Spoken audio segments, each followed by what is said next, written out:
cette Sologne dans laquelle tu m'as amené. Oui, Ah, je m'en souviens. Et tu sais, l'aimes? 50 ans après, elle est toujours aussi belle.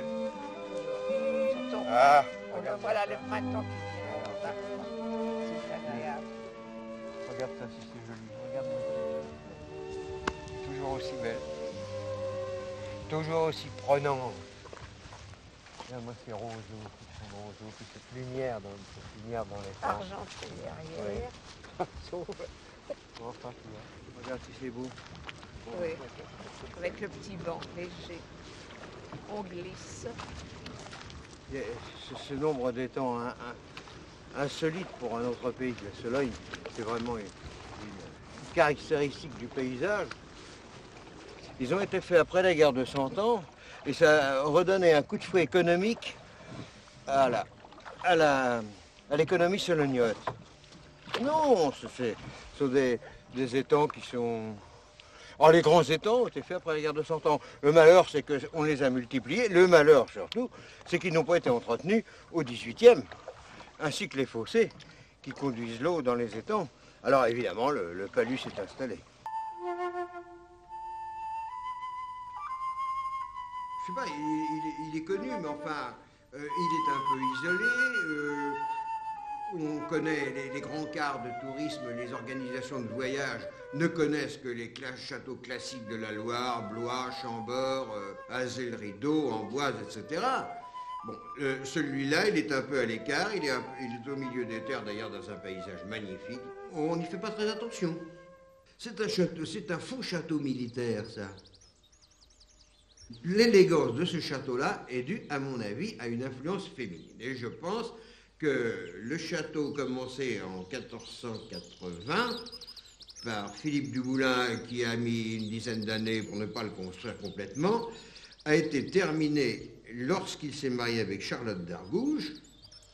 Et Charlotte d'Argouges a eu une influence certaine sur la fin de la construction de ce château. Car Philippe du Moulin, primitivement, n'était qu'un écuyer, un petit écuyer de Sologne, sans doute propriétaire de ce qu'on appelle un alleu, c'est-à-dire une terre libre, qui ne payait d'impôts à personne et sur laquelle il était maître et seigneur, entièrement.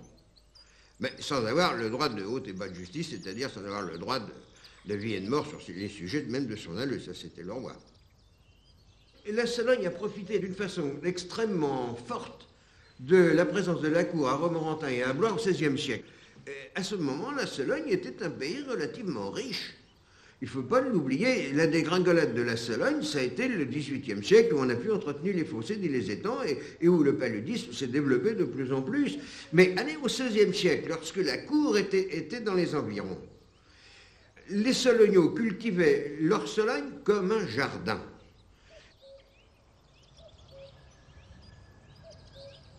Oh, je dirais, il y a peut-être un peu pour un Normand, c'est assez drôle, il y a peut-être beaucoup d'imagination parce que j'ai l'impression que je transpose un peu dans ce château l'impression première que m'avait faite ma femme.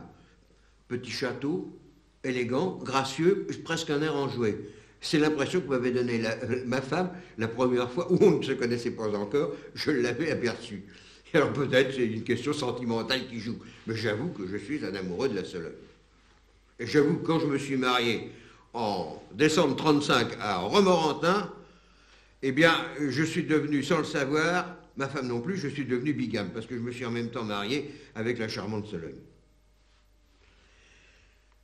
Et j'aime y revenir, je l'aime, elle est variée, c'est un pays calme, plat, dont les gens sont futés, comme tout, extrêmement adroits de leurs mains, parce que le paysan sologno, quand on l'étudie à fond et au point de vue historique, le vieux paysan sologno n'achetait rien. Il n'achetait que le sel et le fer, comme beaucoup de paysans français d'ailleurs. Il faisait tout lui-même, même ses meubles. C'était un pays fermé. C'était, moi quand j'y suis venu, j'ai eu la chance de trouver en Sologne, d'être à un point dans le temps extrêmement intéressant, qui est le point précis où c'était la fin de la civilisation pré-machiniste et le commencement de la civilisation industrielle. Et j'ai pu récolter, par interrogatoire sur le terrain, et ça en dehors des documents, des renseignements sur la vie quotidienne des paysans, des solognots, et pas seulement que des paysans, mais des solognots en général, qui dataient et qui remontent à des centaines d'années, car la mémoire populaire est extrêmement puissante.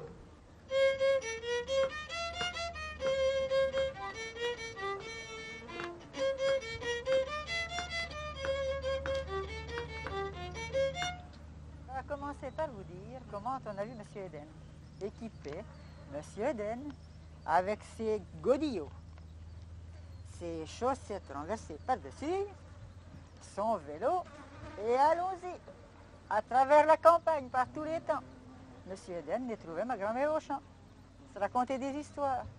Ah, c'était pas une petite affaire. Ah ben j'avais juste un crayon, un carnet et puis un appareil photographique à plaque, c'est demi-neuf. Et puis M. Eden, il s'en allait plus loin, il écrivait tout ça. Combien de Pour pas kilomètres, perdre. M. Eden, que vous avez fait à bicyclette pour pouvoir faire Ah, votre... Dans les champs, il se C'est pas mettait. difficile. Dans M. les Eden, oiseaux. il se mettait assis dans un pied d'aujon, bien à l'abri avec la grand-mère, et ça durait comme ça tout l'après-midi. Quand on fait une enquête comme ça, il faut laisser les gens parler. Il ne faut pas leur poser de questions. Si on leur pose des questions, ils sont tellement malins qu'ils vous répondent dans le sens où vous souhaitiez qu'ils vous répondent, même si vous ne dites pas un mot. Alors, il faut les laisser tranquillement raconter. Naturellement, il faut d'abord qu'ils aient confiance en vous. Bon. Eh bien, alors, avec Maman Landerouin, c'était... On avait des atomes crochus, c'est pas possible, hein, parce que ce qu'elle me racontait, et on riait, on s'en payait. C'est de la faute à l'amour que j'ai pour la Sologne. Pour la grand-mère. Ah, Pour je la- l'aimais bien, oh, ça oui, je l'aimais bien. Puis alors après, quand je m'en allais, parce que je ne pouvais pas toujours prendre de notes devant elle, mais j'ai une bonne mémoire à ce moment-là. Oui, Oh, je me planquais au pied d'une bouche-tue, Pas un plus- peu plus loin, pas plus loin que chez la mère Simon. oui, et puis je prenais mon carnet, et puis vas-y, allez hop, tout ce qu'elle m'avait dit, c'était enregistré. Ah. Il n'y avait pas de magnétophone à l'époque, Et hein. vous savez, quand elle rentrait à la maison, elle disait « Oh mince, j'ai oublié d'y dire ça, Monsieur Eden. » Alors quand il faisait mauvais temps, ben, Monsieur Eden, au lieu d'aller trouver la grand-mère dans les champs, Bah, j'en Monsieur revenais à la Eden, maison. il venait à la maison. Et voilà. Il bouge pas, il dit, tu vas voir, il donc bien rigolé. Il dit, moi, il dit, je vais faire, hi. Toi, tu vas me faire, ah. Il dit, nous, la partie a marché, hi. Ah. Mais alors, une citrouille, on l'a vidée. Ouais. Et alors, on y faisait des grandes dents, Des grands yeux. des grands yeux, une grande bouche. Et on mettait une bougie dedans. Ça Alors faisait pas les beau. gens, quand ils venaient pour aller au cimetière, qui voyaient cette grosse bête, cette grosse tête, ils étaient épouvantés. Et bien, ils avaient vu le diable encore là-dedans. Ah, puis alors ça restait pas là, je vous prie de quoi. Et c'était les jeunes qui faisaient Alors, ça. les gens, quand ils voyaient ça, pensaient donc qu'ils passaient plus auprès du cimetière, ils en avaient la frousse de voir des bêtes pareilles. Et vous savez, il y avait un truc aussi. Ma grand-mère, un jour, un matin, elle s'en va donc dans son écurie. Une vieille masure faite de paille, de torchis, enfin comme c'était autrefois. Pas bien logée, bien entendu, la bête. Puis, tiens, elle dit, elle est drôle, ma vache, ce matin. Elle en a un poil piqué. Oh, elle dit ça. Mon petit Fernand, viens voir la vache. Mais tu sais qu'elle n'est pas belle, notre vache, ça va crever. Hein? Tu sais pas ce qu'on va faire. On va la détacher, on va l'afficher dans la rue, au champ, et on va rien dire à personne, et on va nettoyer l'écurie. Ça t'entend, il y a quelque chose là-dessous. Alors, comme le plafond de la cabane était fait avec des fagots, des bourrées, ils ont tout défait. Ils ont curé la vache, ils ont tout défait le plafond. Et vous savez ce qu'ils ont trouvé dans le plafond d'écurie? Une bouteille, un bouchon et une plume d'oie, avec un liquide qui tombait goutte à goutte dans la nourriture de la vache. Alors donc, la vache, automatiquement, elle aurait été empoisonnée, donc en sorcellerie. C'était ça le sorcelage. Alors, rassemblés avec tous les voisins, quoi, on faisait des bonnes veillées. Alors, on jouait aux cartes.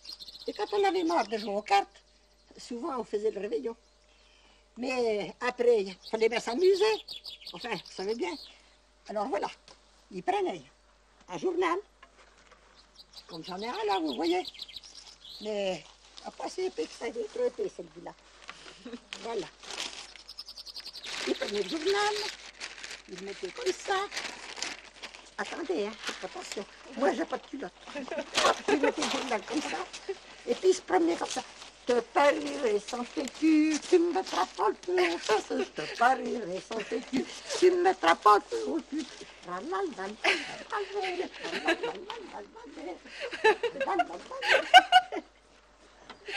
Alors, c'est tout comme ça. Bien ça, je le note.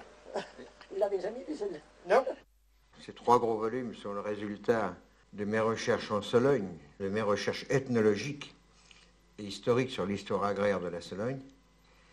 Au départ, j'avais fait mes recherches, je n'avais pas beaucoup d'ambition, je n'avais pas cette ambition, mais comme j'avais une licence de lettres, une licence d'anglais, j'ai dit après tout, pourquoi pas faire une thèse? Et puis, il faut qu'une thèse amène du nouveau. Ben, celle-là, je crois qu'elle amenait du nouveau, sur bien des points, à la fois sur le plan technique et sur le plan des études des mentalités du paysan de Sologne. Peut-être j'étais un pionnier, et peut-être que ce qui m'a rendu service, c'est que j'ai jamais suivi un cours d'université, un cours quelconque d'enseignement d'ethnologie. D'ailleurs, ça m'est arrivé la même chose pour la préhistoire. Je n'ai jamais suivi un cours de préhistoire.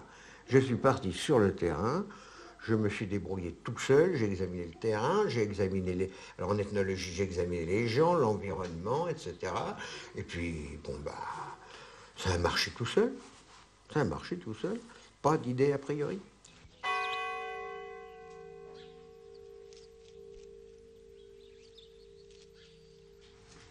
C'est quand même très, très sympathique de retrouver cette bonne vieille église de Souvigny avec son splendide cactoire. Oui. La base des murs en tête de chat. Oui, naturellement, la Sologne n'avait pas de pierre dure, alors on utilisait les rognons de silex, c'est d'ailleurs la partie la plus ancienne de l'église. Mais regarde donc et admire donc cette charpente. Tiens, avance un peu, regarde-moi ça. Regarde comment le travail d'assemblage qu'il faut faire et les calculs qu'il faut faire, parce qu'il faut que ça soit extrêmement juste. Hein.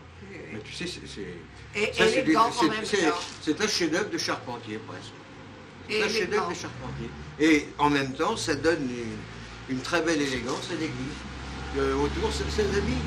Cette église qui, en fond, est très simple, elle n'est pas décorée à l'extérieur. Ben, écoute, tu vois, ça l'habille. Ça, c'est bon. Comme quoi, une femme bien habillée, ça vaut mieux qu'une femme en maillot de bain. Tu vois, ben, les églises, c'est pareil. Et là, et ces baies, cette idée de faire de baies, et cette magnifique balustrade en X, regarde-moi ça.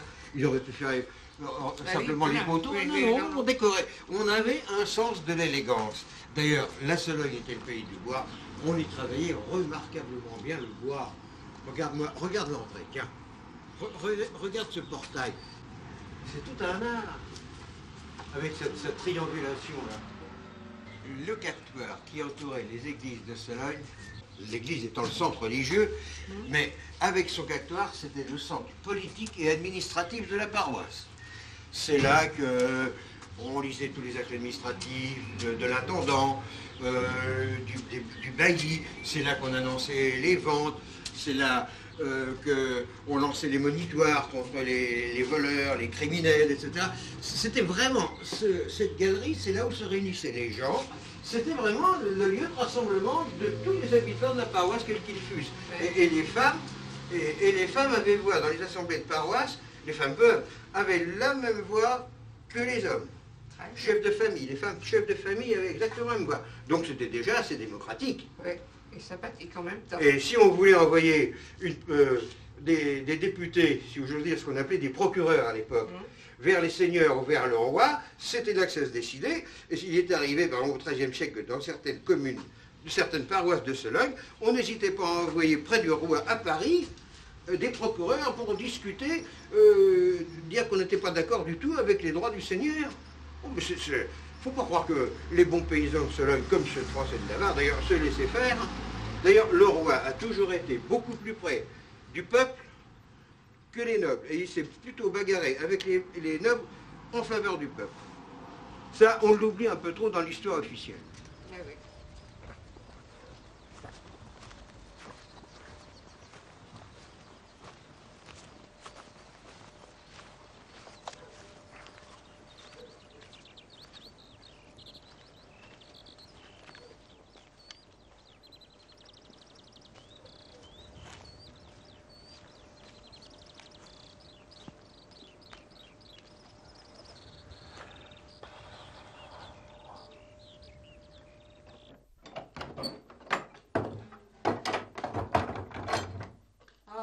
vous avez le vieil intérieur Sologno.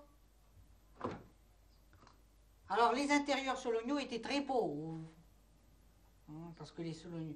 D'abord, les Sologno étaient pauvres, puis ils étaient toujours tristes. Ils étaient toujours tristes à cause qu'ils vivaient que dans des marais. Il y avait des marais, il y avait les fièvres, il y avait... Bon, bah, ils étaient toujours tristes. Et puis on les appelait des mangeurs de caillé. Ils mangeaient pas grand-chose. Ils mangeaient du caillé, du fromage et puis un peu de graissage. Ils mangeaient pas grand-chose. Ils étaient toujours ils mangeaient maigre. Alors là, vous avez un coffre à linge. Bien souvent, c'était des cochelins de mariage. C'était offert à la mariée, tout garni avec son trousseau. Parce qu'ils avaient une nombreuse paire de draps. La grosse lessive, elle était faite que 2 fois par an. Une fois au printemps, une fois à l'automne. Et il avait 40 paires de draps chaque fois à la sente de bois. La chaise à sel. Alors la chaise à sel, c'était pour cacher le sel.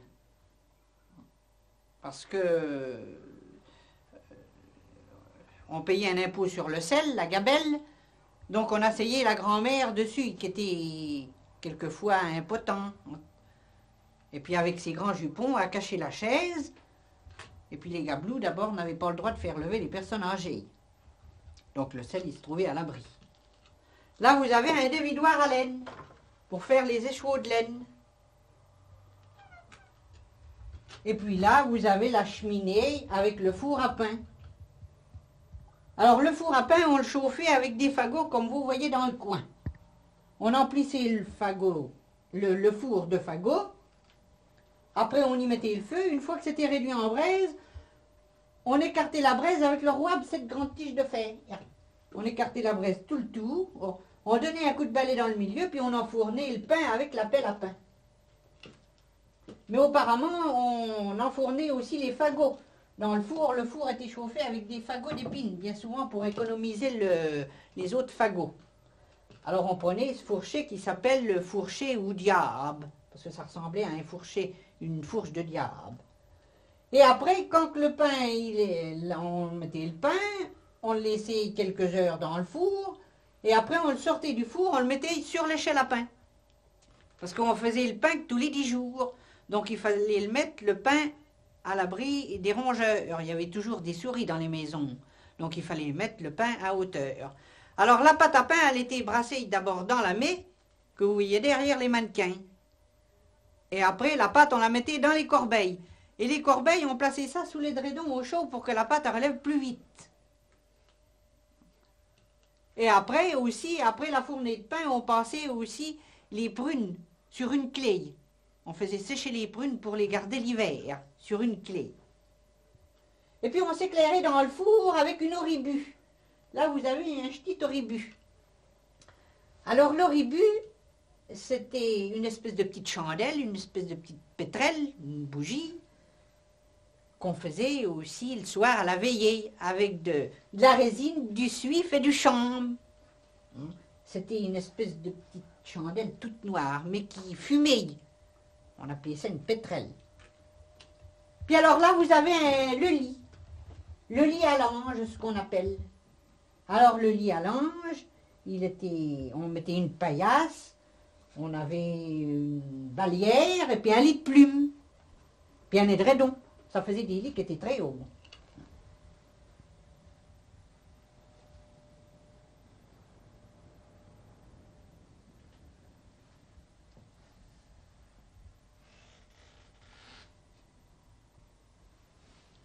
Alors là, vous avez le lit à lange, avec sa paillasse. Alors la paillasse, on l'a changée tous les ans à la moisson, on remettait de la paille neuve. Parce qu'il y a des espèces de petites bouinottes, puis on brassait la paille pour y donner un peu que ça soit moins dur. Puis on mettait une balière, et puis un lit de plume, des couettes, puis des dredons par-dessus. Alors les lits sont très courts et très étroits. Parce qu'à cause du climat, on était toujours bronchiteux. Donc on se calait avec des oreillers, on dormait presque assis. Et puis alors, le Sologno était très superstitieux. Il ne voulait pas dormir allongé parce que la position allongée, c'était la position de la mort. Donc il ne voulait pas avoir cette position. Et puis la légende dit lit allant, autrefois, les lits étaient à colonne. C'est-à-dire que le baldaquin était tenu à la colonne du lit. Et soi-disant que c'est un docteur accoucheur qui aurait eu des difficultés au cours d'un accouchement, qui aurait fait couper les colonnes et fait accrocher le baldaquin aux solives. C'est pourquoi on l'a appelé le lit à l'ange, parce que ça a été coupé au cours des langes du bébé, au cours d'un accouchement.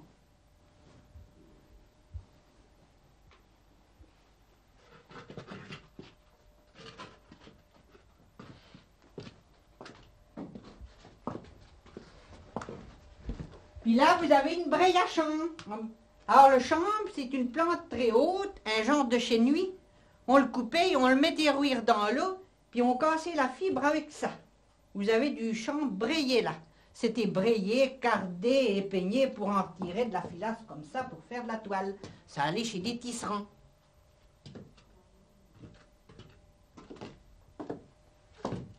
Puis là, vous avez une promeneuse pour apprendre au bébé à marcher. On mettait le bébé là, puis il se baladait, il allait d'un bout à l'autre. C'était le baby-trot de l'époque. On appelait ça une promenouille, ou une promeneuse, ou une charrette. Et puis là, vous avez le blutio. Alors le blutio, c'était pour moudre la farine, c'est-à-dire que le blé, on l'écrasait au moulin en farine grossière. Et on le passait au tamis pour avoir de la farine plus fine pour faire le pain. Alors on mettait la farine grossière par le haut et descendait par une petite trappe dans le tamis. Le tamis, il était à l'intérieur du meuble. On tournait la manivelle, là, ça tournait le cylindre, ça secouait les marteaux, la farine tombait très fine ici. On l'a récupérée dans une toile. Je ne peux pas sentir qu'un objet fait par un artisan, que ce soit un forgeron, un menuisier ou n'importe quoi, soit détruit. Parce que, je crois que c'est Aristote qui disait que l'intelligence commençait dans la main. On n'est pas un homme complet si on n'est pas capable de faire quelque chose de ses mains. Et si j'étais ministre de l'Éducation nationale, j'aurais exigé de tous les enseignants, depuis les instituteurs jusqu'aux profs d'université, qu'ils fassent des tâches chez des artisans. Ce soit des menuisiers, des luthiers, des ébénistes, des forgerons, etc. Parce que là, ils verraient ce que c'est que le travail manuel. J'ai une armoire de l'autre côté, elle a été faite par un instituteur de la famille en 1841. J'ai toujours beaucoup apprécié le travail populaire, la moindre chose. Un forgeron qui faisait un soc de charrue, il était capable de vous faire une grille, il était capable de vous faire une crémaillère torsadée, il était capable de faire des choses merveilleuses. J'ai travaillé avec des sabotiers, mais il faut voir... Ils sentaient leur bois, ils sentaient au nez, mais ils sentaient aussi le fil du bois, il fallait le prendre, ils voyaient s'il fallait... J'ai vu même de simples fendeurs pour faire des lattes, pour des quoi. Mais c'était des types intelligents qui connaissaient, qui aimaient leur métier. Et il faut une sacrée intelligence pour travailler de ses mains. Il ne faut pas croire que ça se fait comme ça. Hein. Et puis il y a des coups d'outils qui ne pardonnent pas. Hein. Si vous vous trompez, vous n'êtes pas raté. Hein.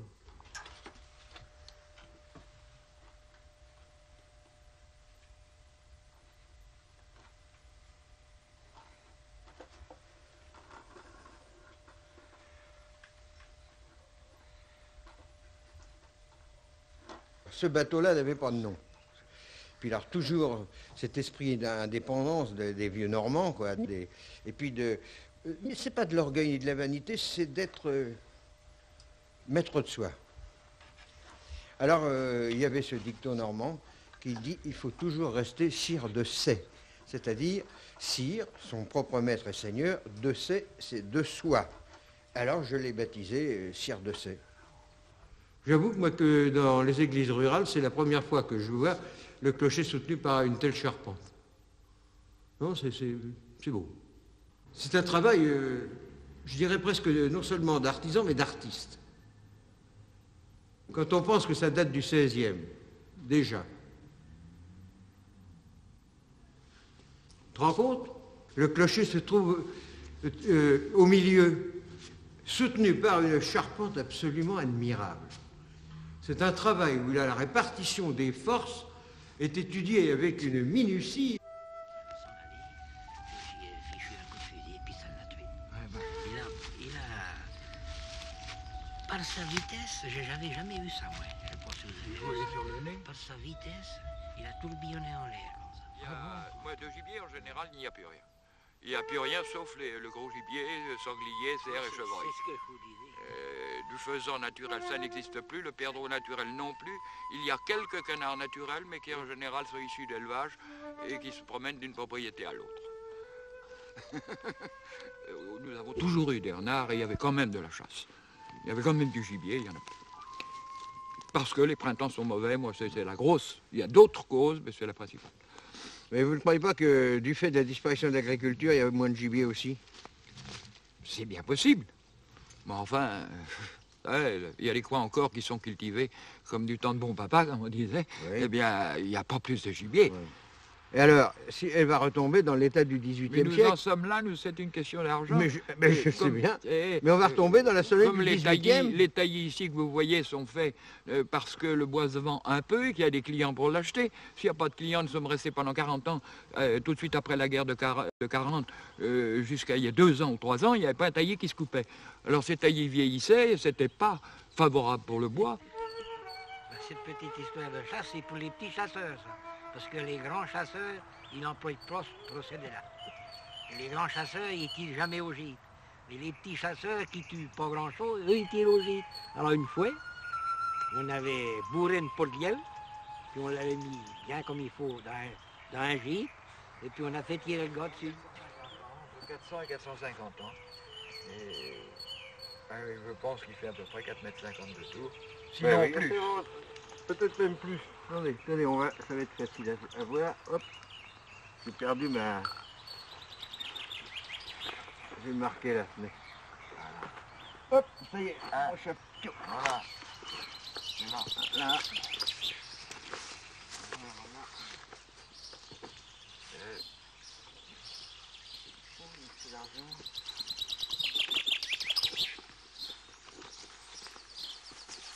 Oui, c'est je juste, vois c'est pas bon. C'est bon, Je c'est vois bon. pas où il va voir. C'est bon, avec 1,60 m de brassé. 4,80 m. Oui, mais je suis 1m60. 4,80 m. Alors, mon envergure doit correspondre à ma hauteur. 4,80 c'est à peu près 1m60. de- Ah bah, j'ai raconté l'histoire dans mes bouquins sur les... Oh, il y a Oh, le mais chêne de si. Miberlan. Sur le fameux chêne d'Ami Brelan, Le chêne de Miberlan. sur la route d'Ivoire. Oui, on le raconte, mais Avec c'était un lieu de réunion des sorciers. C'est un lieu du sabbat des sorciers, d'un certain nombre de sorciers de soleil. c'est comme le frêne de Montgiron, avec les mouches cantharides. Donc, qu'est-ce que Oui. c'est des mouches? Oui, ben j'ai raconté ça aussi. Les mouches cantharides. Oui. Qui rendraient les filles amoureuses, c'est pas ça? Ah bah, Hein? les ailes de mouche, Les ailes de mouches cantharides. les sorciers et puis savaient ça. Hein. Voilà.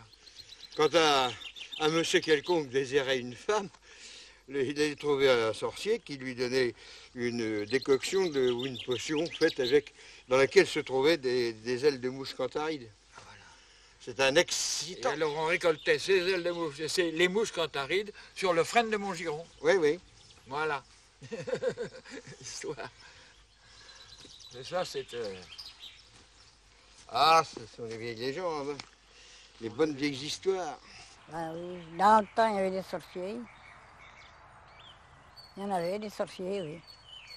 Ils faisaient faire des apparitions dans les fermes. Tout d'un coup, ils disaient, ah, mes moutons sont lâchés. Il allait pour les rattraper, oui, mais hop, plus rien. C'était éblouissant, Noël, ça. Elle disait, ah, mes vaches sont lâchées. Non. Il n'y avait plus rien. Eh ben, à Colbrand, oui, c'était à Colbrand, ça a soin. Oui, alors ça rabattait dans le grenier. Il croyait que ça jouait de la musique là-haut. Il montait là-haut, il n'y avait rien. Tout ça, c'était des apparitions. Bon, ce qui paraît que c'était les sorciers. Ils faisaient mourir les cochons en mettant des herbes dans les auges. Et les cochons mangeaient. Et puis ça les faisait mourir. Enfin, dites donc, on nous l'a raconté, moi, je veux bien le savoir. Une piqûre de cacésio sur le ventre ou sous le musio, c'est comme un empoisonnement, ça vous rend tout incamant. je la sais pas toute, c'est dommage. Alors là, vous avez la grange en terre battue. Et la charpente à double fêtière. Et le latage fendu à la hache. Là, par ici, vous avez la scie passe-partout. On s'en servait à couper les troncs d'arbres. Le vent, pour vanter le grain. Parce qu'on battait le grain dans les places de grange. Là, vous avez le bion pour affûter la faux. La pierre était dans le bion, là. Ah oui, excuse-moi, Jeannot, on mettait la pierre dans le bion et on mettait ou de l'eau vinaigrée ou on pissait dans le bion. Ça permettait de donner du fil à la faux. Les voleurs se servaient du coude pour forcer les portes des maisons ou les fenêtres pour les ouvrir pour voler. C'était souvent avec des coutres de tête de vache. On trouve ça dans les procès-verbaux des baillages. Là, vous avez le tara. Ah. C'est le tara, ça c'est... Oui, mais à un moment, tu sais, il y avait la batteuse, la première batteuse qui s'appelait, quand on tournait aussi à la main, qu'on appelait la pleurésie, parce que c'était tellement pénible que les gens risquaient d'attraper une pleurésie. Une pleurésie tellement qu'il avait chaud. Un chauffardi, comme on dit chez nous. Oui. Alors là, le tara, on mettait le grain ici, la poussière là-bas s'envolait là, le grain tombant en dessous propre. C'est un perfectionnement. C'est un perfectionnement. Alors là, le vent, c'est l'ancêtre du tara. Ah. Puis alors là, j'ai représenté la lessive. C'est comme on faisait la lessive que 2 fois par an. Hein? La grande lessive. Hein, la grande lessive. Oui. Parce que je pense bien qu'il avait... Et on lavait pas la lessive entre les 2 bonnes dames. Oui, c'est-à-dire entre certaines fêtes de la Vierge, et puis on nie le vendredi. Il y avait des tabous, il y avait des interdits un certain nombre de jours de l'année. Il faisait chauffer l'eau dans la casse et le chaudron. Puis avec cette espèce de genre de casserole, il prenait l'eau comme ça. Il la vidait sur les draps, ça recoulait par dans le chaudron par le trotteuil. Le couleuil. Ça chauffait. Et puis on reprenait et tout le temps. Toute la journée. Toute la journée, il fallait qu'il y ait une femme qui soit constamment à prendre l'eau, la vider tout le temps de la lessive. Je précise la chose, c'est que la cendre qu'on utilisait, qu'on enfermait dans un torchon, dans un linge, c'était surtout pas de la cendre de chêne, parce que de la cendre de chêne avec le tanin, ton linge, il aurait été tout noir. Ah oui, il prenait surtout de la cendre de bois blanc, de bouleau. Et ça, alors, qu'est-ce que c'est que ça, Ah, ça. Ça, c'est... Oui, parce que quand on sciait les blés ou les seigles, le chaume restait haut comme ça. Alors on le brisait comme ça, on passait dans les... Et on faisait comme ça avec la chaumette pour le briser. Et ensuite, on mettait les moutons à packager.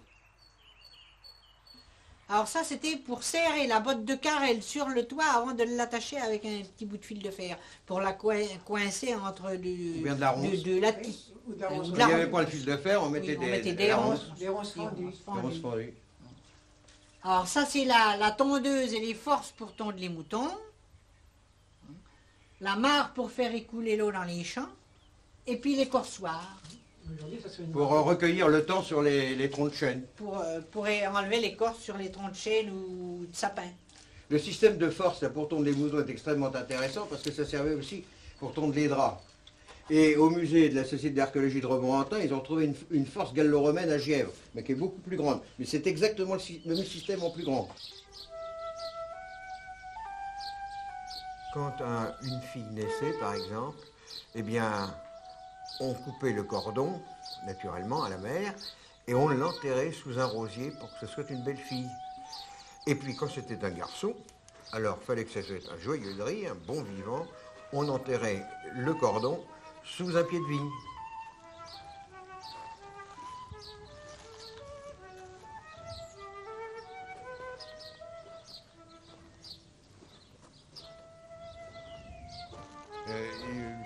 Il y a plus de 50 ans que j'ai découvert ça parce que je me promenais dans tous les communes de Sologne, quoi, pour faire mes enquêtes.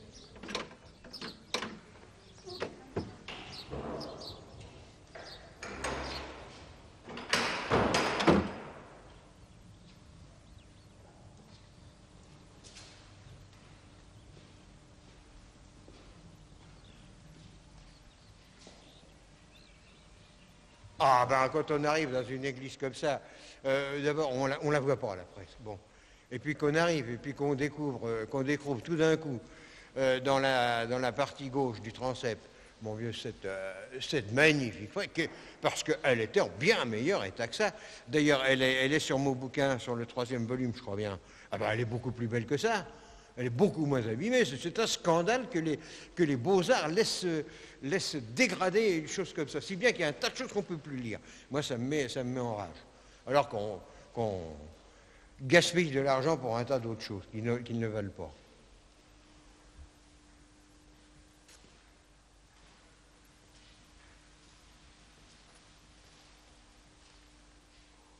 Normalement, ces armes, les voici. Et ça, ce sont les armes des Dargouges, du moulin d'Argouges, là. Il y a en haut les armes de Philippe du Moulin, et en dessous, les armes de Charlotte d'Argouges, sa femme. Oh, c'est dommage de laisser ça dans cet état-là. Il y a pas... Moi, je connais pas toute la France, mais je connais pas de fresque aussi monumentale, et aussi parlante, mais aussi pleine de mystères.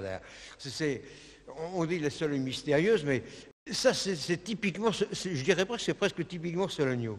C'est unique, un personnage pareil. Un seigneur représenté tel qu'il était, avec sa barbe, d'ailleurs c'était la mode à l'époque.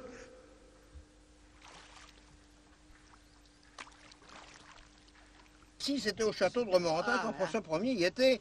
Bon, l'ambassadeur de Venise avait des colloques néphrétiques. Et Triboulet, le fou du roi, va vers l'ambassadeur de Venise et lui dit « Oh, je vous plains, mais je connais un bon remède. » Elle lui dit « Vous n'avez qu'à vous mettre le doigt dans le trou du cul et le sucer ensuite, et puis ça le plus vite possible, et au bout de très peu de temps, vos coliques néphrétiques seront disparues. » Le gars, il ne savait pas si c'était à boire ou à manger. Et après ça, Triboulet s'en va dire ça à François Ier. Et à toute la cour, qui riait, ils s'en sont payés.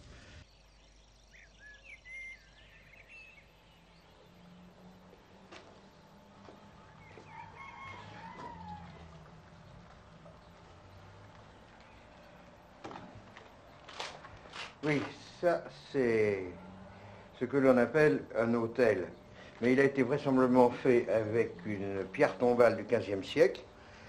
Et ce qui était particulièrement intéressant, et qui montre l'intensité du culte que les Solognos portaient au bienheureux Saint-Viateur, ce sont tous ces prélèvements qui ont été faits dans l'hôtel, creusés, pour en retirer de la poussière, de la brique ou même du ciment qu'on mettait dans les petits cornets, qu'on emportait chez soi et qu'on buvait en potion contre les fièvres, puisque Saint-Viateur était le grand guérisseur des fièvres. Alors vous voyez, ces prélèvements sont extrêmement profonds, c'est absolument typique et montre l'extrême intensité d'un culte populaire. L'édifice lui-même doit dater du XVe. On l'appelle le calvaire actuellement, mais dans les vieux textes, on parle du chaffaut de Saint-Viateur. C'est un monument qui semble unique en France. Je pense qu'il a été construit surtout, étant donné l'influence des pèlerins qui venaient et qui ne pouvaient pas entrer dans l'église. Alors, lors des processions, on déposait la châsse du Saint. Et alors, toutes les ouvertures ici permettaient à tous les fidèles assemblés, qui étaient plusieurs milliers, de pouvoir contempler et donc honorer la châsse. Je pense que c'est surtout pour ça qu'il a été fait. Naturellement, la légende dit qu'il a été fait sur le tombeau de Saint-Viateur, mais enfin, on n'a aucun document à ce sujet-là. Saint-Loup, c'était le second patron. Mais en fait, c'était le saint le plus populaire. Il était même presque plus populaire que Saint-Viateur. Et lui, il guérissait de la peur.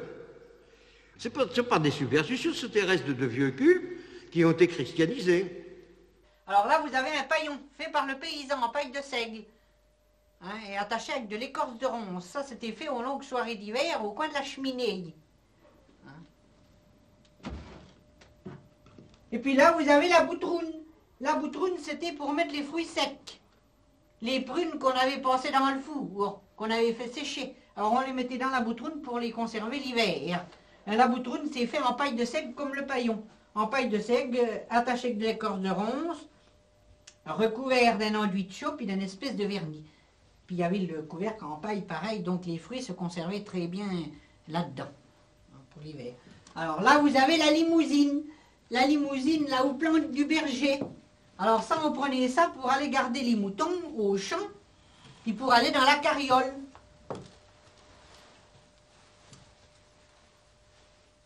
Parce qu'il fallait bien s'abriter sous une limousine dans la carriole. Puis là, vous avez le parapluie. Le parapluie de berger. On s'abritait en dessous pour aller garder les moutons au champ. Puis on s'en servait aussi pour aller dans la carriole. Toute la famille s'abritait en dessous, parce que les carrioles n'étaient pas couvertes.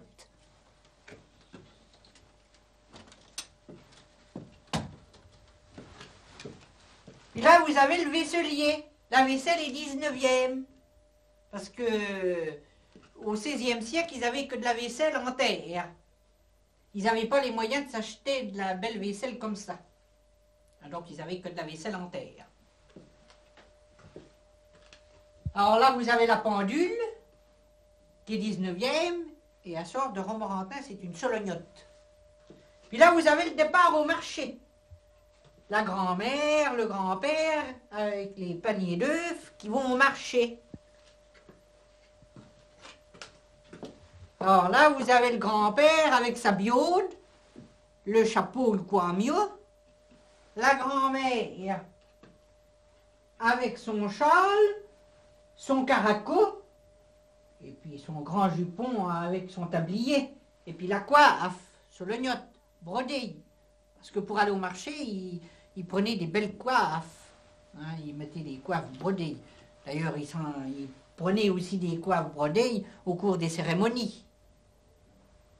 Et d'ailleurs, les Solognots, on les reconnaissait par la coiffe, parce que ça différait d'un pays à l'autre. On disait, bon ben celle-là, elle est de J, celle-là, elle est de Mur, celle-là est de Lacé, hein, celle-là est de Romorantin, celle-là est de Prunier, ou... Hein? C'était des gens pauvres. C'était des gens pauvres. Les locatures, c'était quoi une locature? Alors la locature, c'est une petite maison où on abritait, on logeait l'ouvrier agricole, si vous voulez, ou le bricolin. Parce qu'il y avait des fermes qui étaient beaucoup plus grandes, mais les locatures, c'était toujours une petite maison avec une seule pièce. Alors tout était là. On mangeait, on dormait, on faisait toute la vaisselle, on faisait enfin tout dans la même pièce. Ils n'avaient pas 36 pièces.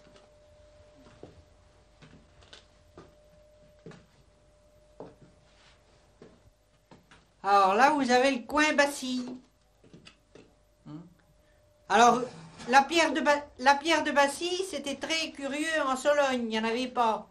Hein? Donc il fallait aller dans la Touraine pour en trouver. Alors les pierres de Bassy, on les retrouve très très basses à cause que les femmes se mettaient à genoux par terre pour faire la vaisselle. Ils se mettaient comme ça. Il avait la vaisselle dans un récipient en terre comme ça, puis il mettait la vaisselle écoutez là. Ça servait uniquement d'égouttoir. Hein? Parce que les pierres de Bassy sont qu'à 40 cm du sol. Alors là, vous avez la baratte pour faire le beurre, et le billot à découper, le saloir pour saler la viande de porc, et puis les crémières, moule à fromage, les fouesselles. Là, vous avez le moule à beurre, toutes les poteries en terre, ça c'est un porte-déjeuner, on portait le déjeuner au champ là-dedans. Puis là, vous avez le paillon pour le fromage. Alors le fromage blanc, quand il était égoutté dans les fouesselles, on le retournait sur le paillon. Puis là, on prenait du charbon de bois qu'on écrasait avec du sel pour le bleuir. Et après, quand il était un petit peu plus sec, si vous voulez, on finissait de le mettre sécher dans la chaisier. La chaisier, c'est un genre de panier rond en osier qu'on accrochait dehors pour mettre sécher le fromage. Là, il y en a une dans la grange, une chaisier. Puis là, c'est les bourbettes. Les bourbettes pour aller dans les champs. Alors, les bourbettes, c'est un sabot avec un cuir, et on mettait des guêtres par-dessus. Hein?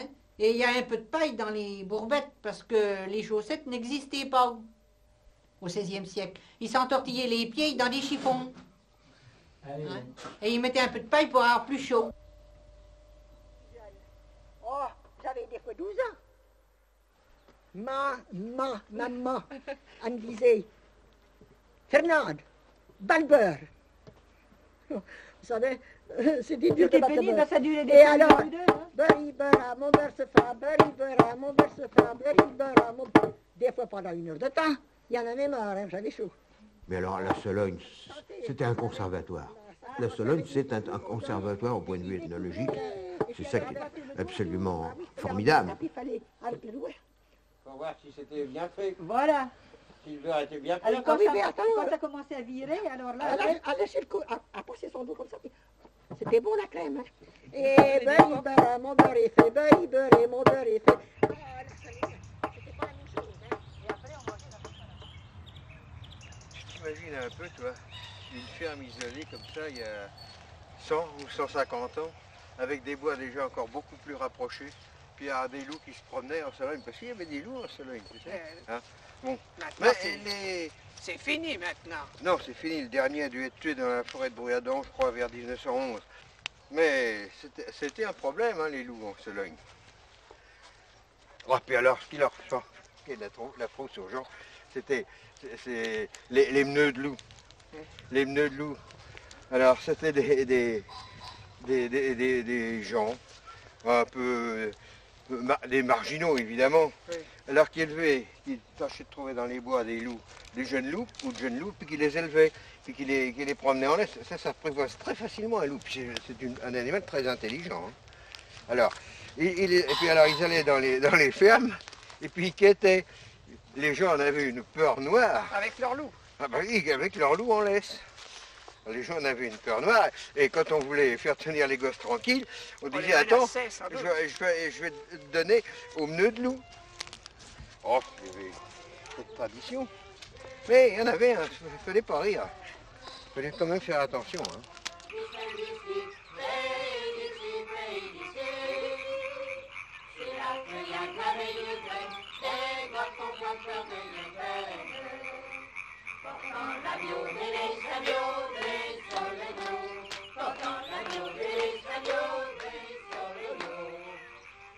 Des histoires, cette pauvre vieille.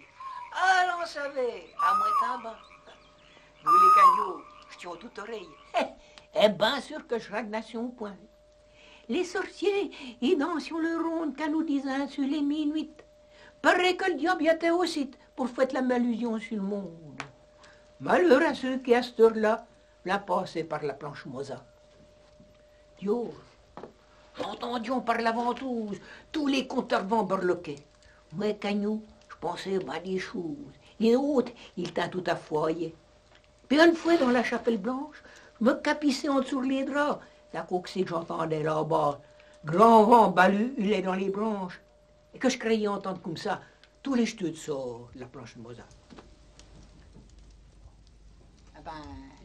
Elle s'est mariée en 1897 et elle a eu mon oncle en 1898. Il faut vous dire que dans un village, il y avait une sorte de contrôle moral de ce qui se passait dans chaque village. On peut pas. Donc on se réunissait le soir, on bavardait, on faisait grâler des châtaignes dans la cheminée, on faisait des rondiaux, et il y avait une atmosphère d'extrême sympathie, de convivialité qu'on retrouve hélas de moins en moins et qu'on ne trouve plus, qui n'a pas été transposé dans les quartiers des villes, hélas. Moi c'est ça qui est assez dramatique sur le plan social. Mais c'était des cérémonies extrêmement gaies, chacun racontait des histoires, le grand-père, la grand-mère, les jeunes écoutaient ça, et le retransmettaient de génération en génération.